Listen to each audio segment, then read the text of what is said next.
As a nation, we face real challenges. We carry.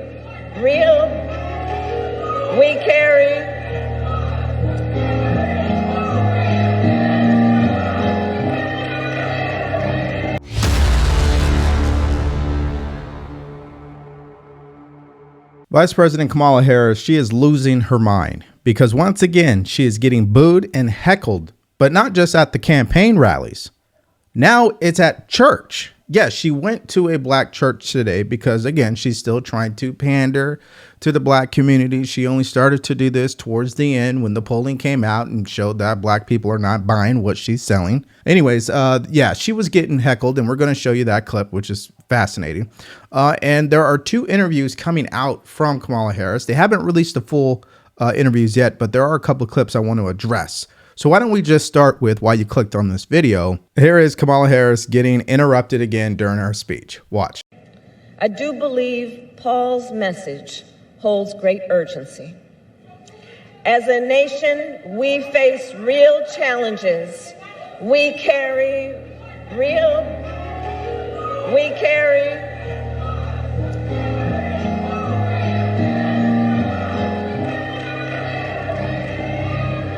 That's why we fight for a democracy. That's why we fight for a democracy. Every voice is important. Every voice is important. Clearly, Kamala Harris is a walking contradiction to Christian faith, okay? That's the funny thing about this. It's only in the black community that we would tolerate this, okay? So I definitely want to say that out loud, all right? Now, if you thought that was crazy, wait till you see the most cringiest thing that you could ever see Kamala Harris do in a black church. Watch this. Because, church, I know we were born for a time such as this. And I have faith He is going to carry us forward, and the road ahead won't be easy. It will require perseverance and hard work. But in times of uncertainty, Scripture reminds us, weeping may endure for a night, but joy cometh in the morning. The path may seem hard, the work may seem heavy, but joy cometh in the morning. And church, morning is on its way. God bless you. God bless America. Yikes. So I say this all the time. I just don't like it when people like Kamala Harris act like they are true churchgoers, okay? And all of a sudden they have a Christian faith. Rolling up into church knowing you support 0 restrictions on abortion. And I'm about to get to that, by the way. And now you want to switch up your accent so you can pander to people in the audience. This is not who you are. You're not a pastor. That's the thing. I don't understand why black people are tolerating this. This is crazy. It's not for me to put Kamala Harris down, okay? Because she's a human being just like all of us. We all have flaws. I got that. What I'm saying is, can you stop being fake? Just be who you are. You're from San Francisco, okay? You ran on being an American Indian senator, not a black woman. That's facts. That's what the headlines say. That's what the titles say. That's in your own words you said. Getting back to the total contradiction that she is. We know she supports 0 restrictions on abortion. And yes, in this upcoming interview, she basically admits that. Watch this. You do support restrictions after viability. I support Roe versus Wade being put back into law by Congress and to restore the fundamental right of women to make decisions about their own body. It is that basic. But you know, there are restrictions. With Roe versus Wade, there were restrictions after viability. We would not be debating this if Donald Trump had not hand-selected 3 members of the United States Supreme Court with the intention they would undo the protections of Roe v. Wade. And what we have seen, as demonstrated last night and every day these last 2 years. Again, I always come back to this conclusion. Like, I know people in her campaign are telling her, don't answer the question that way. I have to believe they are, because these are smart people. I just don't think she listens to them, or she just can't when the lights turn on. Because to answer that question in the way that she did pretty much says, yeah, I don't care about any restrictions. and it's Trump's fault. That's not going to work, okay? And then the black community, a black church, allows someone like her to roll up and give a speech.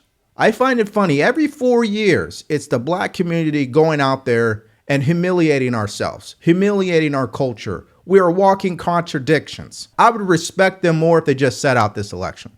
I'm not going to demonize people for not voting.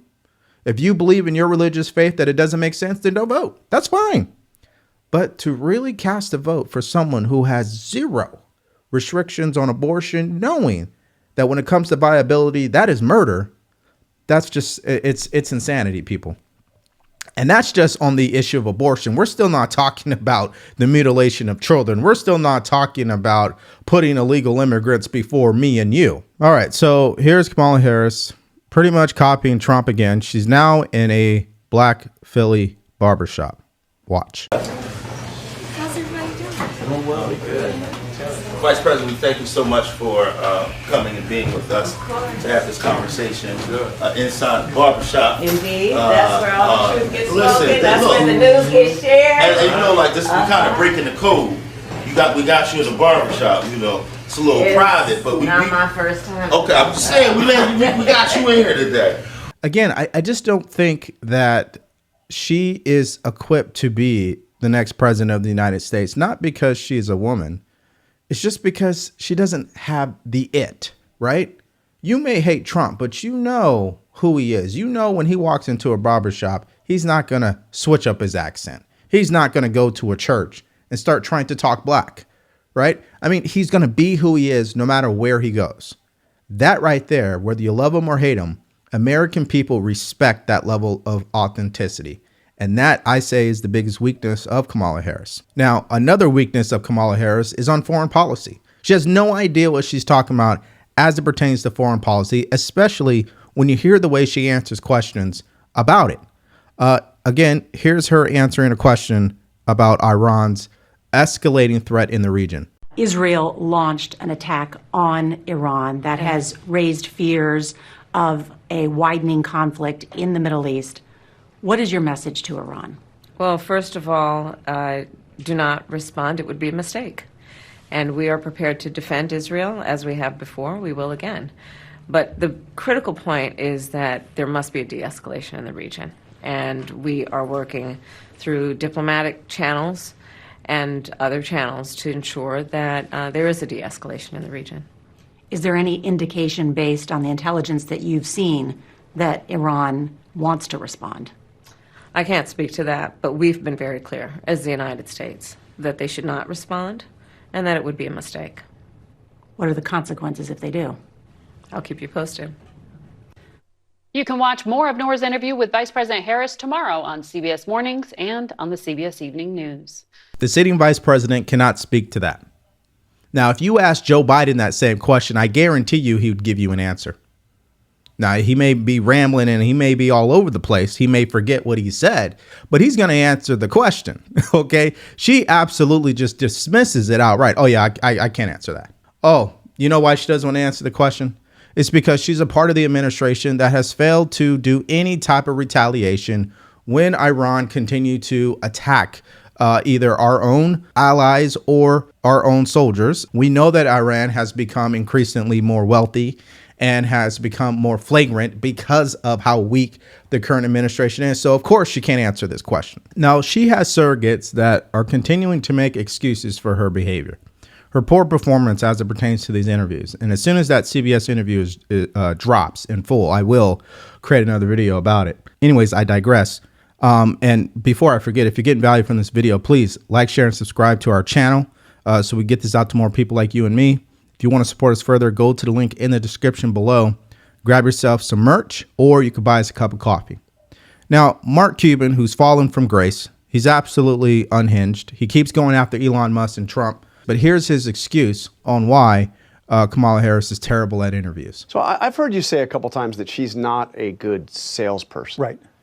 Isn't that important, not just in a campaign, but in being president? Well, there's different types of salespeople, right? There are salespeople with lousy products that have to oversell. That's Donald Trump. Then there's other salespeople who may not be as boisterous and relentless, but know that they have a great product, so they don't have to be boisterous and relentless. That's Kamala Harris. Okay, so let me get this straight. Democrats have controlled the country 12 out of the last 16 years. You're claiming that she has a better product than the Republicans? Stop it, okay? This is the fundamental difference between the Democratic Party and the Republican Party. The Democratic Party historically has been the better party at selling their shitty product, okay? The Republican Party, on the other hand, they have a far superior product. They've just been very shitty at selling it. So I'm not buying that whatsoever. I mean, Mark Cuban, come on, guy. Come on. She is not a salesman. She'll never be a salesman. No one buys anything that she's selling. They don't even buy what you're selling because you're a walking contradiction too. Okay, I think I'm done ripping Kamala Harris and her campaign, and let's get into some numbers, right? There's really two things I want us to take a look at. Mark Halperin, okay, who's the owner of the Two-Way app. He's a phenomenal commentator now at this point, and he provides great insight on the state of the race. Let's hear what he has to say. There's signs that things are getting very tense on both sides. It's asymmetrical, and you hear me talk about it all the time, the asymmetries. Republicans think they're going to win on social media, at Mar-a-Lago, members of Congress. That produces a different set of dynamics. I'll say again, the race is close. It shifted towards Trump, but abortion rights, women voters, superior financing and ground game, and Trump fatigue, no one should say the race is over. No one. But you can't ignore what we're seeing in the data. You can't ignore what we're seeing in the body language. And we've talked about all the various manifestations, and down ballot for Democrats is becoming an increasing issue. How Democrats want to close this contest, who are running separate from Kamala Harris, is becoming an increasing problem for Democrats. That is a very fair assessment, because at the end of the day, none of us truly know without a doubt who's going to win. All right. But we do know right now, the polling, the numbers have all shifted towards Trump. That's number one. Number two, Trump clearly has the momentum. He is dominating social media. He's still dominating the media. I mean, the Beyonce rally is almost an afterthought at this point. He's in Madison Square Garden, sold out, by the way. So, and that Madison Square Garden rally, it's like an RNC part 2. This is really what's happening. So he knows what he's doing, to say the least. And I think he's going to make sure that he has the last word and the attention of the country heading into Election Day. And when you're hearing that down ballot, meaning senators and House of Representatives who are incumbents, not actually showing their support for Kamala Harris in their campaign ads, but showing their support for Trump in their campaign ads. I know it sounds crazy. Clearly, polling is saying that she's having trouble in these battleground states. And one of the biggest things that I think stands out in this election that we didn't see in 2020 and 2016 is the possibility that Trump could win the popular vote. Watch this. One thing we have noticed in the last couple of days, this is not all of the polls that are out there now, but we have seen a number, 4 in the last 4 days, that have shown very small, but in the context of this close race, potentially meaningful movement in Trump's direction. I don't want to overstate it, but at the same time, it's hard to ignore these 4. The CNBC poll came out the other day, has Trump ahead by 2. The Wall Street Journal poll, Trump ahead by 3. These are national numbers. Siena and the New York Times, a tied race. CNN, a tied race. The significance here is broader movement. Again, we're seeing in Trump's direction. But what is happening nationally? Well, we can show you from the CNBC poll. They picked up on something that our own NBC poll was suggesting recently, and that is a shift in the image of Kamala Harris. You can see right now in the CNBC poll, 42 positive, 48 negative, higher negative than positive. That's where Trump is too, largely, 39, 49. The significance is about a month ago when we were polling this, Harris had a higher positive than negative. In our poll, in the CNBC poll, in other polls out there right now, you see Harris now with that negative going back above that positive rating. Now, not everybody knows the science behind elections, but one of the biggest things that's easy to understand is something called low propensity voters. These are voters or people who never vote. That's really what it is. And the objective of the Trump campaign is to bet their money on people like that. Their whole ground game everything they've been doing up to this point is not just about getting the initial base to turn out, but people who otherwise wouldn't have voted. This is what he did in 2016, by the way, and why the polls were so off, because low propensity voters showed up for Trump. And so the big if, like Steve Kornacki said, is will they do it again? Obviously, this election can be very complicated if you think about everything that's happened up to this point just in 2024. It's also simple, on the other hand, which is this. Immigration is a problem to most Americans. Kamala Harris loses on that. Inflation, the economy, cost of living, that's been a problem to most Americans. 70% of America thinks we're going in the wrong direction. So she loses on that too. Foreign policy, Israel, Hamas, Ukraine, and Russia.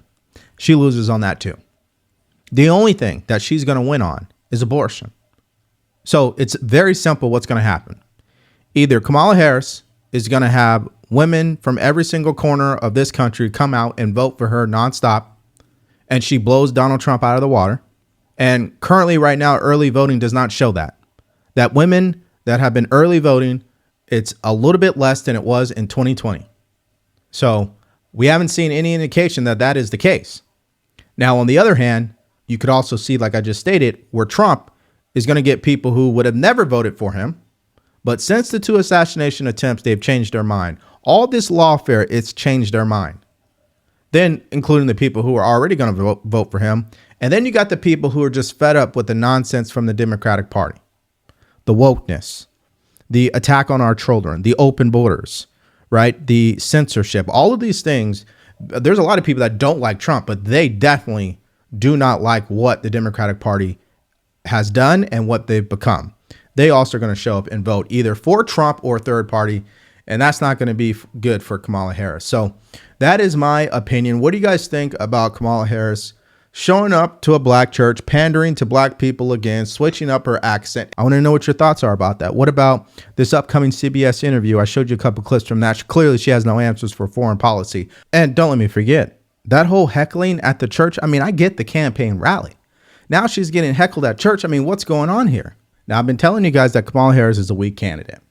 And the best way I can illustrate that in another way is by having you watch my video on J.D. Vance and how he just manhandled CNN Jake Tapper, okay? And the reason why I'm drawing this contrast, because you're going to see in that interview what you would want in your presidential candidate, but he's the vice president nominee. And he performs better in interviews than Kamala Harris. If you want to check out that video, you can click on it because it's coming up right now.